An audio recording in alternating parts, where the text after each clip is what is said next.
Hi friends, welcome to my MD kitchen. আমি আজকে বানাবো ছোট মাছের চচ্চড়ি। তাই আমি কিভাবে বানাই আপনারা দেখতে থাকুন।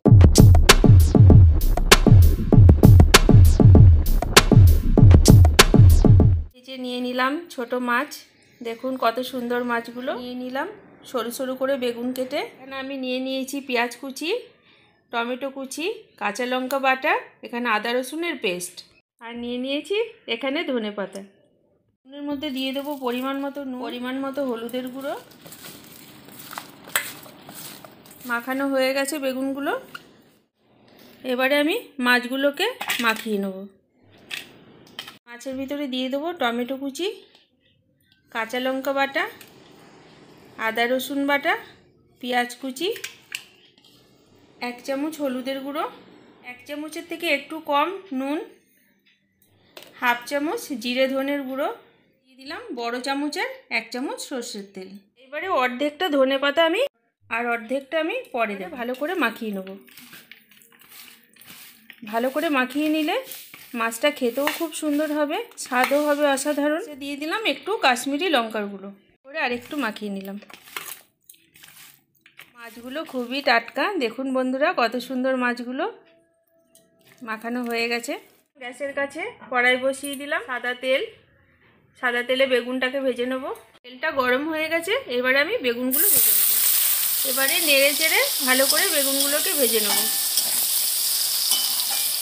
বেগুনগুলো ভাজা হয়ে গেছে, এবারে আমি তুলে নেব। খুব নরম করার দরকার নেই, হালকা একটু ভেজে নিলেই হবে।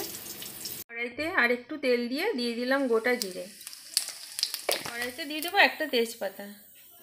এবারে দিয়ে দেবো মাখিয়ে রাখা ছোট মাছ। একদিকটা হয়ে যাক, তারপরে আমি এটাকে উল্টিয়ে দেবো। একদিকটা হয়ে গেছে, এবারে আমি কড়াই ধরে উল্টিয়ে দেবো। বন্ধুরা, আমি কড়াই ধরে উল্টিয়ে দিয়েছি। আপনারা যদি এইভাবে না পারেন খুন্তি করে উল্টিয়ে দিলেও হবে। দিয়ে দেবো আমি 1/2 গ্লাস পরিমাণ জল। 2 হাতে কড়াই ধরে একটু নেড়ে দিলাম। বেশি নাড়ার দরকার নেই, তাহলে মাছগুলো ভেঙে যাবে। এবারে আমি দিয়ে দেবো ভেজে রাখা বেগুন। এখানে আমি অ্যাড করব জিরে, ধনে, শুকনো লঙ্কা, তেজপাতা গুঁড়ো। এই মশলাটা দিলে অসাধারণ স্বাদ হয় খেতে। বন্ধুরা, আমার এই রেসিপি যদি আপনাদের ভালো লেগে থাকে অবশ্যই আমাকে লাইক, শেয়ার, কমেন্ট করবেন। আর ইউটিউব চ্যানেলে এমডি কিচেনে একটা সাবস্ক্রাইব করে দেবেন। শেষে দিয়ে দিলাম টেস্ট বাড়ানোর জন্য একটু ধনেপাতা। হালকা করে একটু নেড়ে দিচ্ছি, আর নাড়ার দরকার নেই। রেডি হয়ে গেছে বন্ধুরা আমার ছোট মাছের চচ্চড়ি। আপনাদের ভালো লাগলে আমাকে কমেন্ট বক্সে জানাবেন। নামিয়ে নিলাম, ঢেলে নিলাম।